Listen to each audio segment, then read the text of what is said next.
कानपुर में प्राउडिस्ट block India के तत्वाधान में कानपुर प्रेस क्लब में प्रेस वार्ता के दौरान बताया कि कमलानगर स्थित प्रसिद्ध जेके मंदिर स्थित जेके धर्मशाला में प्राउडिस्ट ब्लॉक इंडिया पीबीआई का 2 दिवसीय राष्ट्रीय अधिवेशन होने जा रहा है। इसमें दिल्ली, हरियाणा, उत्तर प्रदेश, बिहार, उड़ीसा, पंजाब, महाराष्ट्र आदि से 300 से अधिक कार्यकर्ता भाग लेंगे।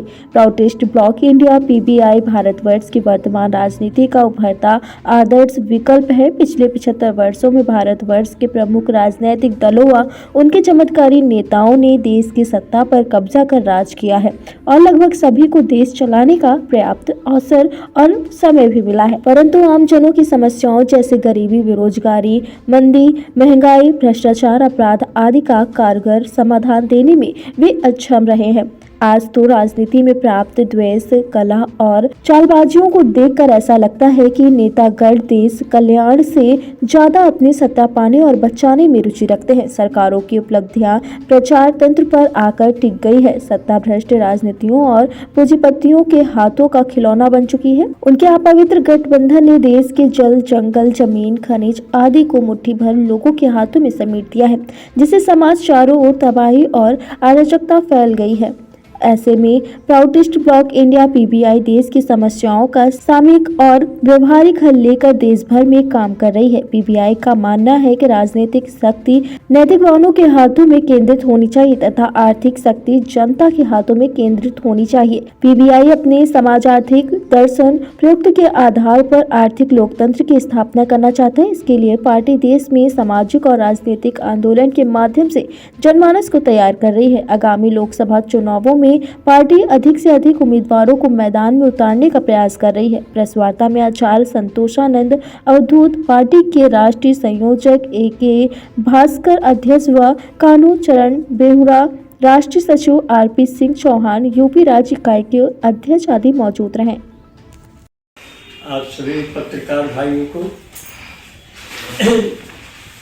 कल से यहाँ कानपुर में कमलानगर जेके मंदिर के पास जेके धर्मशाला में प्राउडिस्ट ब्लॉक इंडिया का 2 दिवसीय राष्ट्रीय अधिवेशन शुरू हो रहा है।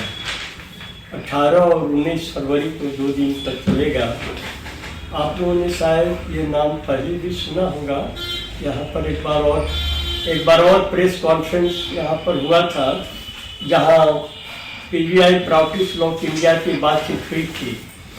तो ऐसे यह पार्टी राजनीतिक पार्टी है और इलेक्शन कमीशन ऑफ इंडिया से ये पंजीकृत है।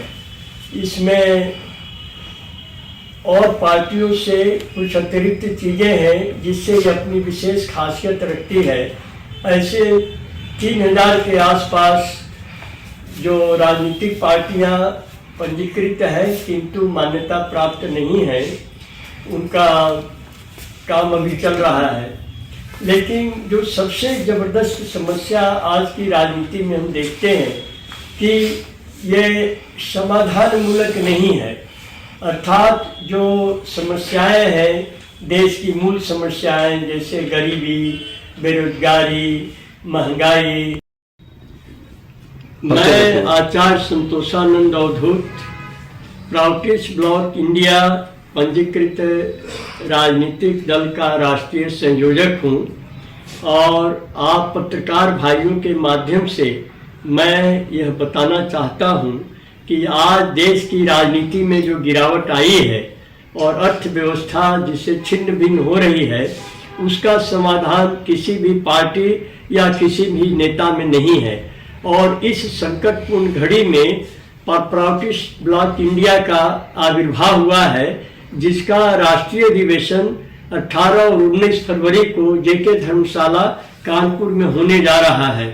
हम आपको ये विश्वास दिलाना चाहते हैं कि जब तक नेतृत्व नैतिकवान नहीं होगा और अर्थव्यवस्था को संतुलित करने के लिए, स्वाधीन करने के लिए एक विधिवत प्रणाली नहीं होगी, तब तक ये दोनों चीजें नदारद रहेंगी और देश कभी भी खुशहाल नहीं हो सकता है, अच्छे दिन नहीं आ सकते हैं।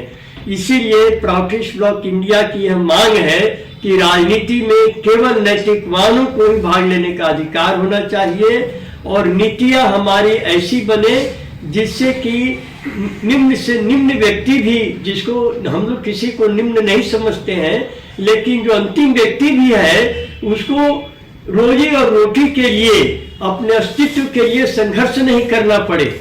आज हमारे देश में गरीबी रेखा है, तो गरीबी रेखा क्यों रहेगी?